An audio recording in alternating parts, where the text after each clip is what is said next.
सरस्वती नमस्तुभ्यं वरदे कामरूपिणी विद्यारंभं करिष्यामि सिद्धिर्भवतु मे सदा सदा।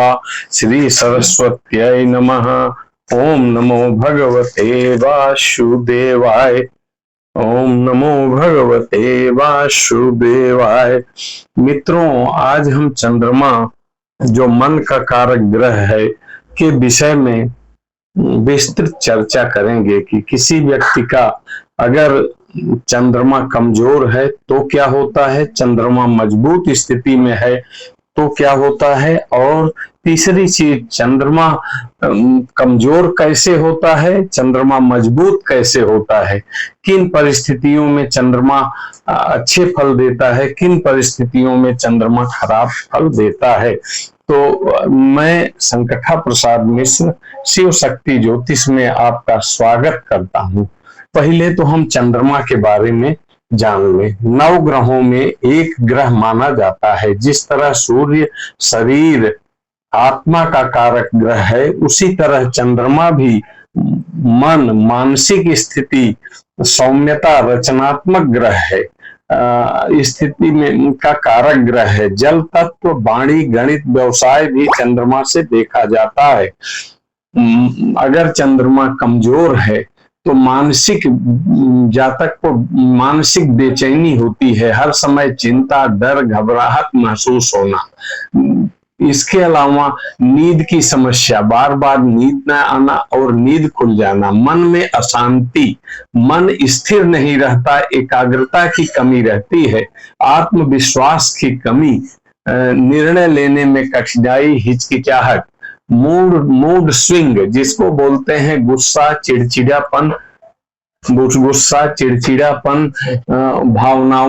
भावनात्मक अस्थिरता आती है।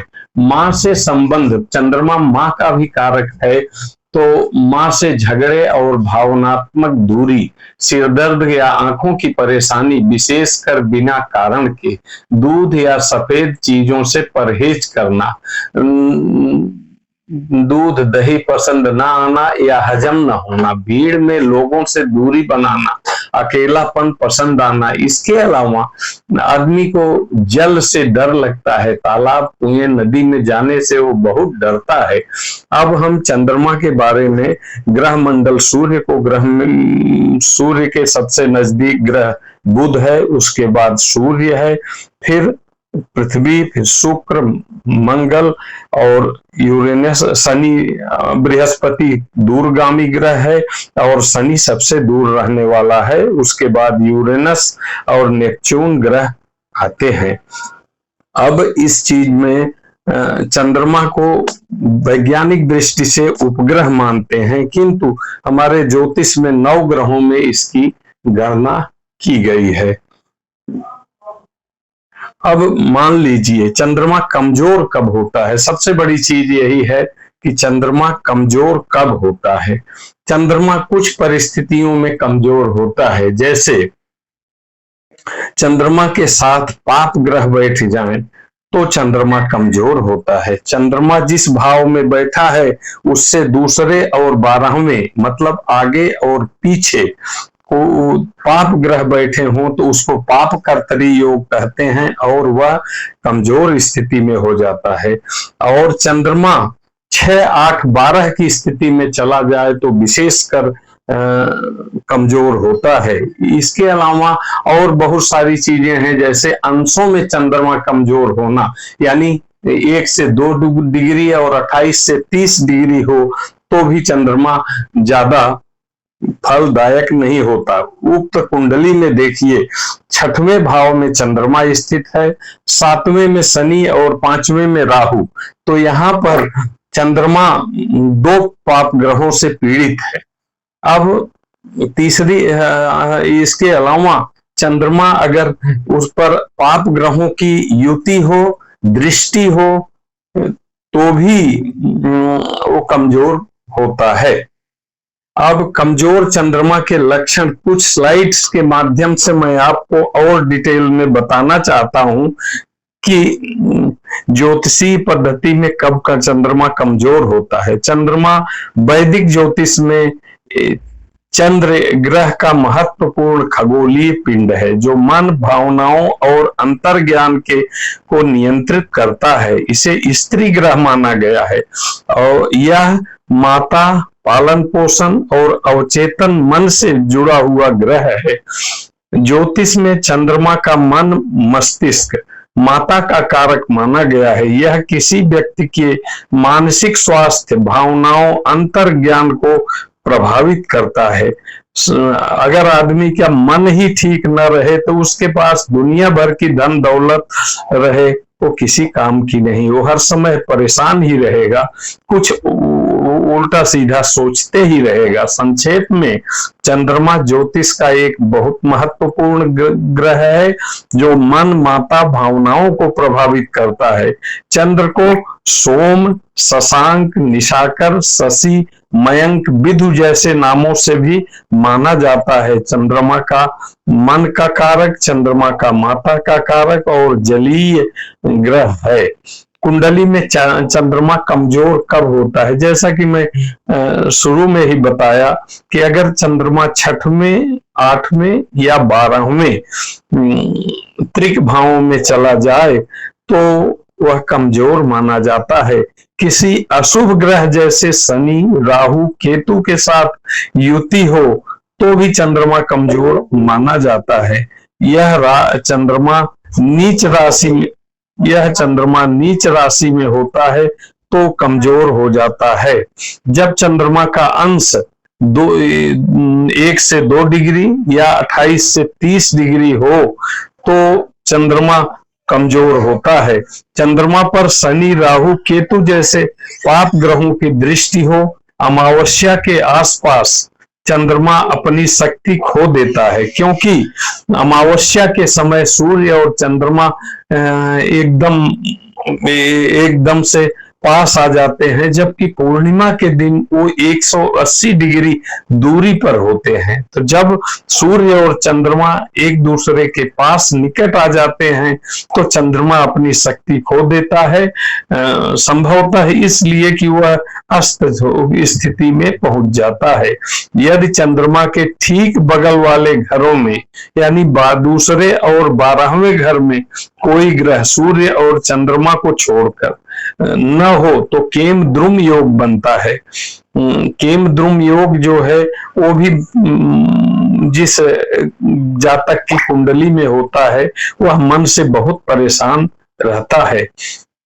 और घर में जल का स्थान यदि दूषित है तो भी चंद्रमा मंदा फल देता है, यानी चंद्रमा जल का कारक होने की वजह से जलीय स्थान को हमको साफ रखना चाहिए और सही दिशा में रखना चाहिए।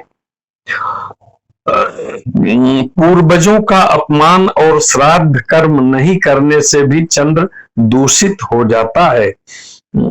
माता का अपमान करने या उससे विवाद करने पर भी चंद्रमा अशुभ प्रभाव देने लगता है। घर का वायव्य कोण दूषित होने पर भी चंद्र खराब होता है। पाप कर्तरी योग, जिसके बारे में मैं शुरू में ही बताया कि जब कोई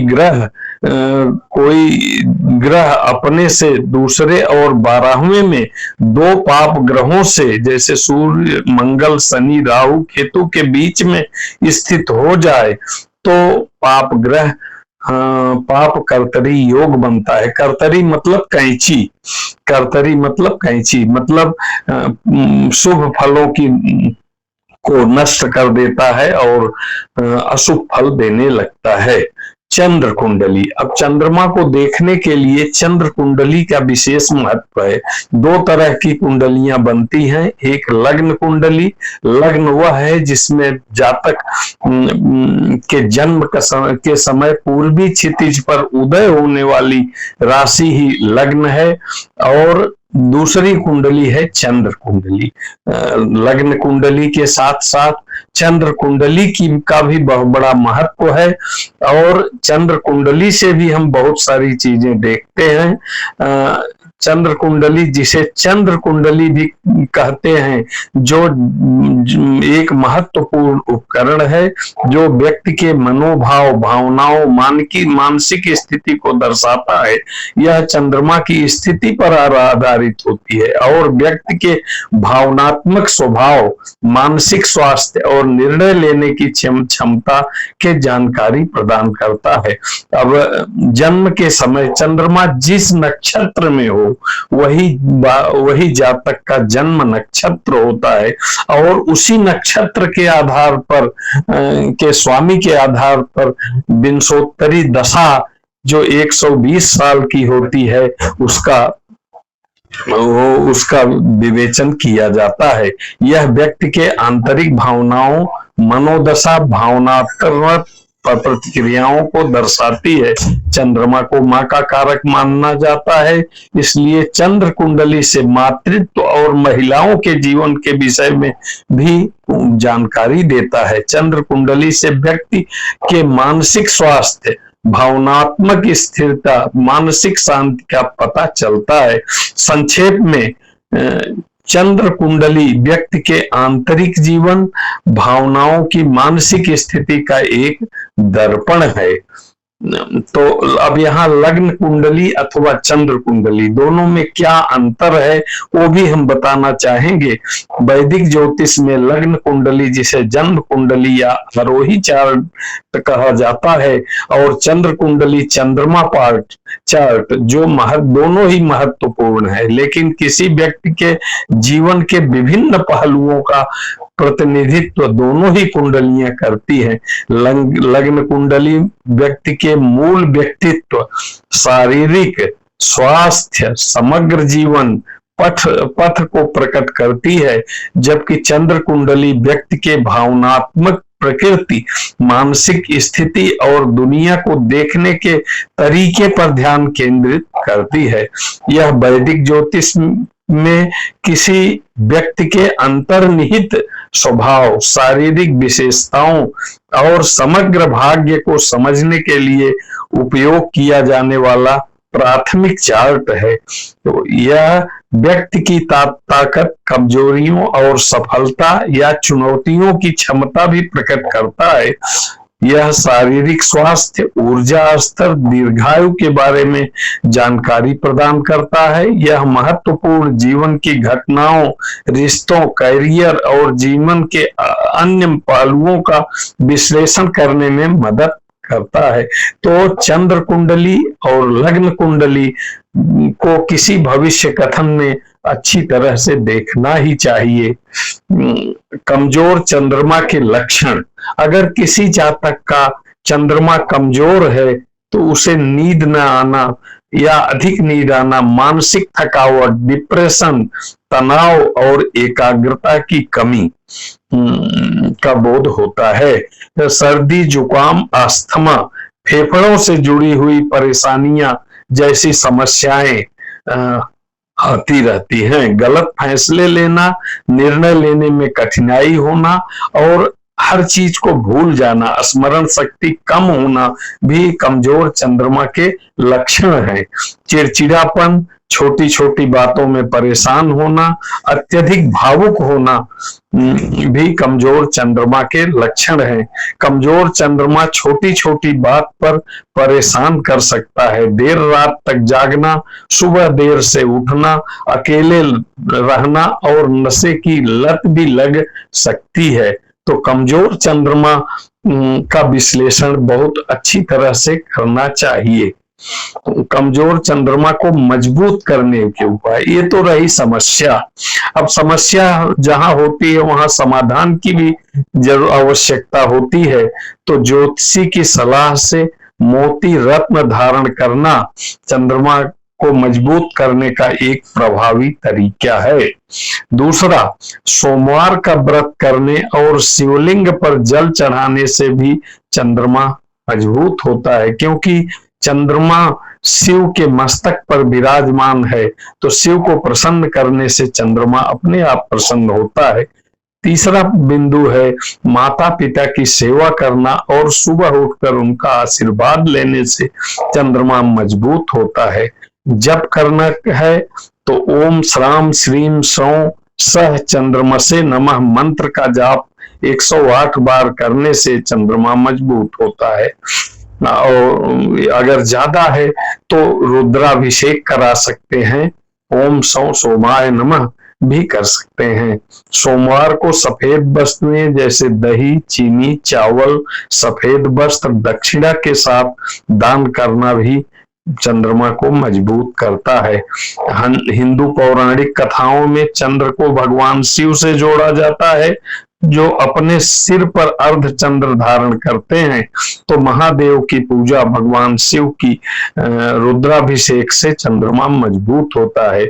और एक और कई शास्त्रों में लिखा गया है कि चांदी के लोटे में जल लेकर उसमें थोड़ा गंगा जल, दूध, चावल, शक्कर मिला के चंद्रमा को अर्घ्य देने से भी चंद्रमा मजबूत होता है। हर पूर्णिमा को व्रत करने से भी, जब पूर्ण चंद्र हो तो पूजा करने से भी चंद्रमा मजबूत होता है। ये तो रहा चंद्रमा के पॉजिटिव और नेगेटिव। अगर किसी जातक का चंद्रमा मजबूत है तो वो चिंता रहित होता है, भले ही कुछ भी हो जाए, भावुकता उसके अंदर बहुत कम होती है। कितना भी नुकसान हो जाए, कुछ भी हो जाए, लेकिन बहुत संयमित रहता है और निर्णय भी बहुत सही ढंग से लेता है। तो ये तो रहा चंद्रमा के कमजोर और मजबूत होने पर जातक के जीवन पे असर। अब प्रश्नोत्तर एवं संपर्क। कुंडली में चंद्रमा का कमजोर होना व्यक्ति के जीवन में कई तरह की परेशानियां ला सकता है। यह मानसिक स्वास्थ्य, भावनाओं, निर्णय लेने की क्षमता, सुख सुविधाओं को नकारात्मक रूप से प्रभावित कर सकता है। कमजोर चंद्रमा के लक्षणों में मानसिक अशांति, भावनात्मक अस्थिरता, निर्णय लेने में कठिनाई, शारीरिक स्वास्थ्य आदि समस्याएं शामिल हो सकती हैं। अब क्या आपका मन अशांत रहता है? क्या नींद नहीं आती या भावनाओं में उतार चढ़ाव बना रहता है? यदि ऐसा है आपके साथ है तो आप अपनी कुंडली में चंद्रमा की स्थिति पर अशुभ ग्रहों की युति, दृष्टि, पाप कर्तरी योग आदि का सही विश्लेषण करें या कराएं, क्योंकि चंद्रमा मूलतः मन, मस्तिष्क, मानसिक तनाव, व्यर्थ की चिंता, माता के स्वास्थ्य आदि का कारक है। चंद्रमा मन, भावनाओं, जल तत्व, स्मृति का कारक माना गया है। चंद्रमा वास्तव में ग्रह नहीं है बल्कि उपग्रह माना गया है, किंतु वैदिक ज्योतिष में इसे 9 ग्रहों में प्रमुख स्थान दिया गया है। तो यदि आपको इस विषय में किसी तरह का प्रश्न पूछना है या अपनी कुंडली में का विश्लेषण कराना है तो नीचे दिए गए नंबरों पर या ईमेल करके, व्हाट्सएप करके आप संपर्क कर सकते हैं। आज के इस वीडियो के लिए बस इतना ही। धन्यवाद।